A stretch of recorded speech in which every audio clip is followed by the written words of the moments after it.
La película arranca en la capital alemana, en 1995. Un hombre prepara el desayuno para su pareja actual, y mientras comen, le cuenta que ese día verá a su hija, que regresa después de pasar un año en el extranjero. Ella se marcha deseándole suerte, y él queda pensativo, porque ese reencuentro lo lleva de vuelta a sus recuerdos de juventud. Así retrocedemos a cuando él tenía apenas 15 años y vivía en la Alemania occidental, pocos años después del final de la Segunda Guerra Mundial. En ese entonces estaba gravemente enfermo, tanto que en plena calle ya no podía seguir caminando. En un callejón, una mujer desconocida lo vio en ese estado, lo ayudó, incluso le limpió el vómito de los zapatos. El chico rompió en llanto, y ella lo abrazó para tranquilizarlo. Luego intentó llevarlo hasta su casa, pero él insistió en que podía volver solo. Se despidieron y cada uno siguió su camino. Unas cuadras después, el médico le informó a la madre de Michael que su hijo tenía fiebre escarlatina. Recomendó dejarlo en aislamiento total por un par de semanas porque la enfermedad era muy contagiosa. Pasados unos días, cuando ya estaba mejor, Michael le contó a su madre sobre aquella mujer que lo auxilió. Sentía la necesidad de agradecerle. Así que volvió al lugar donde la había visto. Subió varios pisos del edificio hasta encontrar su departamento. Le llevó un pequeño ramo de flores y le dio las gracias. Al no haber más que decir, se dispuso a retirarse, pero la mujer, rubia y seria, le pidió que esperara para salir juntos, pues estaba por ir a trabajar. Mientras aguardaba, Michael alcanzó a verla cambiarse de ropa. Ella lo notó inmediatamente.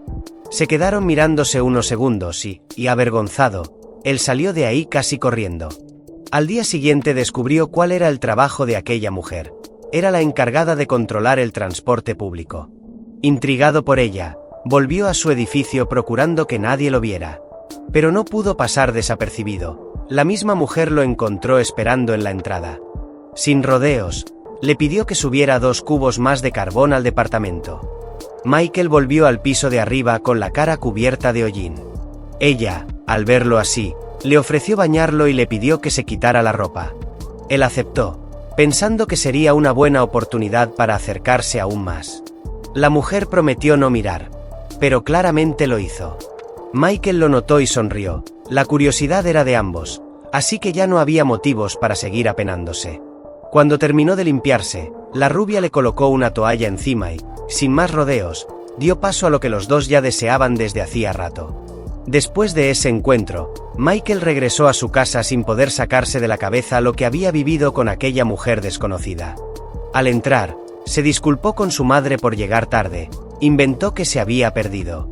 Su hermana lo puso en duda, pero Carla salió en su defensa asegurando que su hijo no mentía. Al día siguiente, Michael salió disparado de la escuela para volver a verla y repetir lo del día anterior.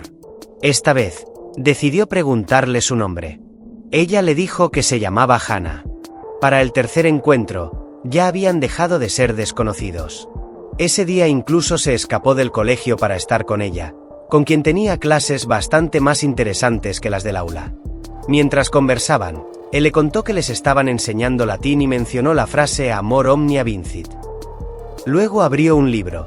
Tenía que leer una obra de un autor alemán para la escuela. A Hannah no le atraían sus lecturas, pero le encantaba escucharlo mientras él le leía. Michael creía que no servía para mucho, pero poco a poco comenzó a descubrir lo contrario. Esa noche, vio a Hannah en su trabajo y notó que ella se puso incómoda al verlo allí, aunque no entendió por qué. Intrigado, subió a su departamento para preguntarle por qué no lo había saludado. Al final, ambos admitieron que quisieron hacerlo, pero simplemente no supieron cómo reaccionar. Hannah le pidió a Michael que se fuera un momento. Necesitaba estar sola. Justo antes de entrar a la bañera, le soltó que él no significaba lo suficiente como para enojarla, algo que hirió profundamente al chico. Su intención nunca fue lastimarla, solo quería aclarar lo ocurrido. Por eso regresó y le dijo que no sabía qué haría si terminaban. Le preguntó si realmente había dicho aquello en serio. Ella admitió que no, que solo estaba molesta. Finalmente, se disculparon, se dijeron sus nombres de nuevo y dejaron el mal rato atrás. Ese día, Michael tenía que leer la Odisea para la escuela. Hannah decidió imponer una nueva regla. Primero lectura, y luego, lo demás. Bruno no tuvo tanta suerte en ese nuevo orden. Así pasaron muchas tardes, combinando literatura con tiempo juntos, conociéndose cada vez más. En uno de esos encuentros, Michael le propuso hacer un viaje en bicicleta, pensando que sería una buena forma de escapar de la rutina. Aseguró que no temía al cansancio. Cuanto más sufría, más sentía que podía amar. Después de un rato pedaleando, llegaron a otro pueblo y se sentaron afuera de un restaurante, rodeados por un grupo de Boy Scouts. La presencia de tantos chicos puso tensa a Hannah, aunque prefirió callarlo. Tras comer, siguieron su ruta, fingiendo ser madre e hijo para mantener las apariencias. Michael tenía todo un recorrido preparado. Al llegar a unas antiguas casas, Hannah se acercó por la parte trasera y, mirando hacia adentro, descubrió un coro cantando. La escena la conmovió y se quedó escuchando, llena de nostalgia. Al día siguiente, una nueva estudiante saludó a Michael en el colegio. Él respondió brevemente antes de entrar a clase, donde el profesor lo reprendió por estar distraído todo el tiempo. Más tarde, volvió a irse temprano, algo que ya no sorprendía a nadie. Siempre tenía una excusa para marcharse, porque lo que realmente quería era regresar con Hannah y seguir leyéndole. En su trabajo, el jefe felicitó a Hannah por el desempeño impecable que había tenido, y como recompensa le ofreció un puesto en la oficina. Sin embargo, lejos de emocionarse, la noticia la dejó seria. Ese ascenso significaba menos tiempo para estar con Michael. Por su parte, el chico tampoco asistió al cumpleaños de Sophie.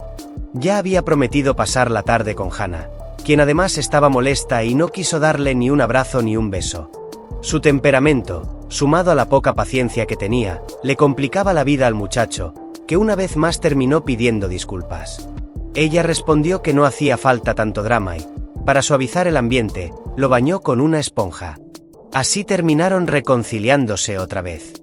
Después de esa discusión, Hannah le insistió en que no descuidara a sus amigos. No quería ser la razón por la que desperdiciara su juventud. Pero Michael, completamente cegado por el amor, no le hizo caso y volvió a dejar plantada a Sophie con tal de estar con ella. Al llegar al apartamento, encontró la puerta abierta y el interior vacío. Hannah se había marchado llevándose todo. Esa decisión repentina lo derrumbó. Al volver a casa, su familia lo recibió a la mesa sin sorprenderse. Para ellos, era cuestión de tiempo que se le pasara esa locura. Aunque Michael no podía simplemente seguir adelante, trataba de recordar a Hannah cada vez que podía. Muchos años después, ya en el presente, Michael visitó a su hija para preguntarle cómo había sido su viaje. Ella le confesó que solo necesitaba alejarse un tiempo de sus padres. Él lamentó no haber sabido abrirse con nadie a lo largo de su vida. Tras dejar a Julia en un hotel, los recuerdos comenzaron a invadirlo otra vez. El tiempo pasó. El joven que había amado desesperadamente ahora era un estudiante de leyes. De alguna manera había logrado cerrar la etapa con Hannah y también dejar atrás la oportunidad que perdió con Sophie. Como dicen, cuando una puerta se cierra, otra se abre. Solo quedaba esperar que no olvidara activar su modo campeón. A la mañana siguiente, los futuros abogados tomaron un tren rumbo a otra ciudad para trabajar en un proyecto. Al llegar, se encontraron con un ambiente tenso, lleno de protestas y manifestantes por todas partes. Aquí comienza la siguiente parte de la historia. Dentro del edificio, los estudiantes observaban atentamente lo que ocurría en la sala del tribunal y tomaban notas. En medio de la audiencia, las autoridades llamaron a declarar a Hannah Smith. Al oír su nombre y reconocer su voz, Michael quedó paralizado. No esperaba verla ahí. Salió a la luz que, en 1943, Hannah se había unido a las SS después de que le ofrecieran trabajo como guardia de seguridad. Al inicio la enviaron a un sitio donde ni siquiera sabía bien cuál sería su función. Con esa información, Michael logró comprender por qué ella había desaparecido sin explicarle nada. Esa noche, mientras sus compañeros se fueron de fiesta, él se aisló, incapaz de procesar todo.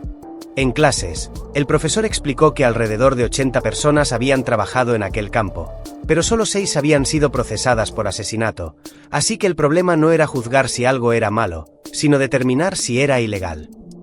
En otra sesión del juicio, preguntaron a Hannah si participó en la selección de prisioneros. Las demás guardias lo negaron, pero ella lo admitió sin dudar, decía que todas lo habían hecho juntas. Las otras se enfurecieron, sentían que las estaba entregando. Hannah, por su parte, parecía no comprender que aquellas elecciones equivalían a enviar a la gente a la muerte. Su explicación fue que no había suficiente espacio y cada semana tenían que descartar a un grupo, algo que mostraba lo poco consciente que era de la gravedad de sus actos. Luego, el juez solicitó a una sobreviviente, quien había sido solo una niña al vivir aquello, que identificara a las guardias responsables.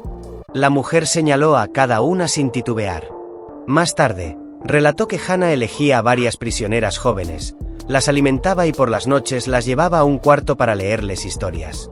En ese momento Michael sintió que su mundo se le venía abajo.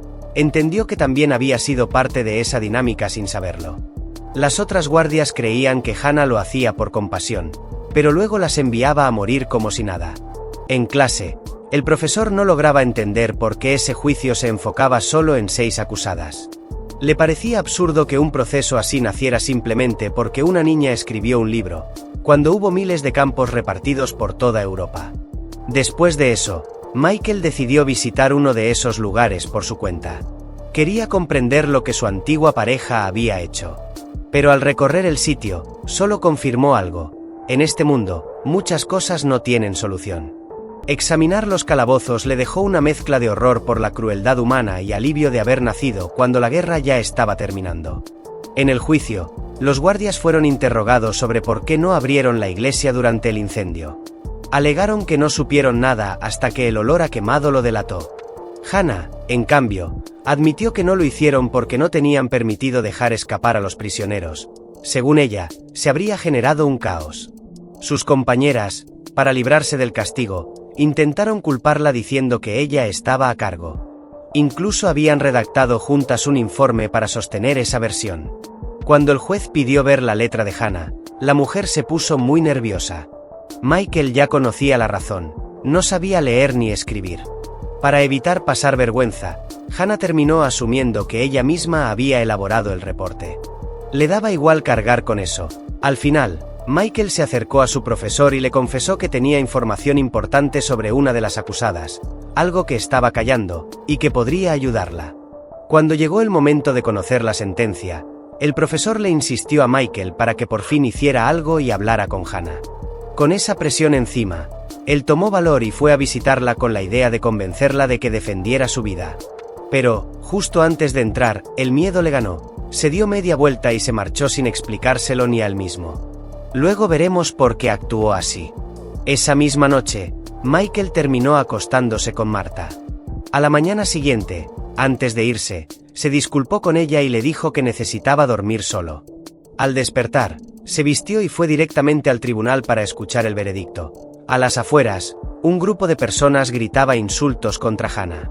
En la sala se anunció que las 6 guardias eran culpables de 300 muertes y recibieron 4 años de prisión. Pero a Hannah, por ser considerada la responsable principal, le dictaron cadena perpetua. Michael rompió en llanto, pero aún así no movió un dedo para ayudarla, solo cargó con esa culpa dentro de sí. En 1976, cuando Julia todavía era una niña, Michael decidió visitar a su madre. Mientras comían, le contó que estaba por divorciarse y que no regresaba a su ciudad natal porque cada recuerdo le resultaba doloroso. Por eso tampoco asistió al funeral de su padre. Esa noche, Hannah recibió un paquete inesperado, varios casetes y un reproductor enviados por Michael. Al escucharlos, descubrió que la voz que narraba era la del mismo joven que años atrás intentó leerle la Odisea cuando estaba enferma. Reconocerlo la conmovió profundamente. Para ella fue el mejor regalo posible. Michael terminó extenuado grabando toda la obra. Con el paso del tiempo, Hannah terminó acumulando tantos audiolibros que ya no tenía dónde guardarlos. Un día, se acercó a la bibliotecaria para pedirle un título que había quedado pendiente con Michael cuando ambos eran jóvenes. Y fue entonces cuando tomó una decisión importante: aprender a leer. Con el reproductor a su lado y contando cada palabra que él pronunciaba, poco a poco fue enseñándose a sí misma. Cualquiera diría que sus padres se habrían sentido orgullosos. Para 1980, Michael, el hermano de Zeus en esta historia, recibió una carta desde la prisión. Era Hannah, agradeciéndole por las grabaciones. Él quedó sorprendido al descubrir que ahora sabía escribir. Hay amores que nunca desaparecen del todo. Después, ella le pidió más cintas con historias románticas. Michael accedió encantado, y desde entonces comenzaron a enviarse cartas con más frecuencia. En 1988, una mujer informó a Michael que Hannah saldría pronto, después de 20 años encerrada. Como ella no tenía a nadie, pidió que él fuera a buscarla. A Michael la idea lo dejó temblando, casi como el Capitán América viendo cómo había cambiado el mundo. Dudó, porque siempre fue un poco cobarde, pero al final se decidió a ir. Cuando llegó, no pudo reconocerla de inmediato. Le indicaron que estaba en la mesa 4, y allí se saludaron con discreción. Hannah se sorprendió de lo diferente que estaba él, y Michael le habló de un contacto que podría ofrecerle trabajo y un lugar donde quedarse. Ella respondió con un simple ok, gracias, pero con ese tono ingenioso tan suyo. Luego él mencionó que tenía una hija y que estaba divorciado. Hannah se limitó a decir que, dijera lo que dijera, los muertos seguían muertos. Sin mucho más que añadir, acordaron verse la semana siguiente, justo antes de su liberación. Por un momento parecieron a punto de abrazarse, pero ninguno se atrevió. Había demasiadas cosas del pasado todavía pesando sobre los dos. Hannah tomó una decisión que nadie habría imaginado.